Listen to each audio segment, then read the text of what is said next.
దేశవ్యాప్తంగా నేడు 5వ విడత పోలింగ్ జరగనుంది. ఉదయం 7 గంటలకు ప్రారంభం కానున్న పోలింగ్ సాయంత్రం 5 గంటల వరకు కూడా కొనసాగనుంది. 5వ విడతలో భాగంగా 6 రాష్ట్రాలు, 2 కేంద్రపాలిత ప్రాంతాల్లోని 49 లోక్సభ స్థానాలకు పోలింగ్ నిర్వహించనున్నారు.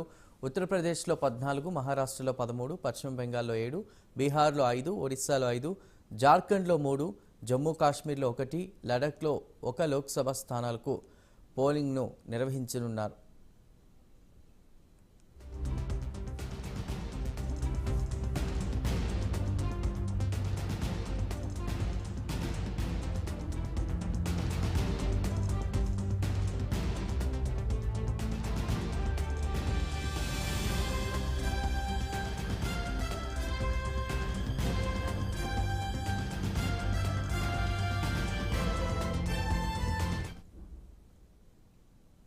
ఐదో విడత బరిలో కాంగ్రెస్ అగ్రనేత రాహుల్ గాంధీతో పాటు కేంద్ర మంత్రులు స్మృతి ఇరానీ, రాజ్నాథ్ సింగ్, పీయూష్ గోయల్, బీజేపీ అధికార రాజీవ్ ప్రతాప్, అదేవిధంగా లోక్ జనశక్తి అధినేత చిరాగ్ పాస్వాన్, ఒమర్ అబ్దుల్లా తదితర ప్రముఖులు పోటీ చేస్తున్నారు. కాగా ఇప్పటివరకు 4 విడతల్లో ఎన్నికలు జరగగా 379 లోక్సభ స్థానాలకు పోలింగ్ పూర్తయింది.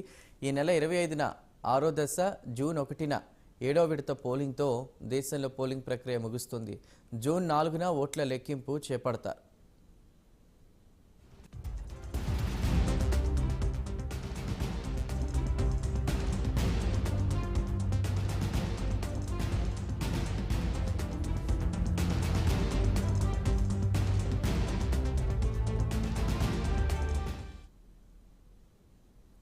దేశవ్యాప్తంగా నేడు 5వ విడత పోలింగ్ జరగనుంది. ఉదయం 7 గంటలకు ప్రారంభం కానున్న పోలింగ్ సాయంత్రం 5 గంటల వరకు కొనసాగనుంది.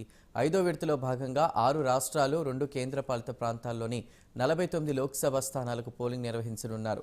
ఇక ఉత్తరప్రదేశ్లో 14, మహారాష్ట్రలో 13, పశ్చిమ బెంగాల్లో 7, బీహార్లో 5, ఒడిశాలో 5, జార్ఖండ్లో 3, జమ్మూ కాశ్మీర్లో 1, లడఖ్లో 1 లోక్సభ స్థానంకు పోలింగ్ను నిర్వహించనున్నారు.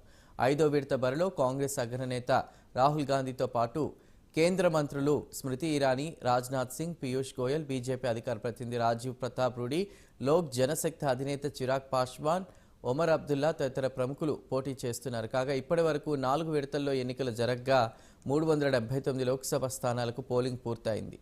ఇక ఈ నెల 25న 6వ దశ, జూన్ 1న 7వ విడత పోలింగ్తో దేశంలో పోలింగ్ ప్రక్రియ ముగుస్తుంది. జూన్ 4న ఓట్ల లెక్కింపును చేపడతారు.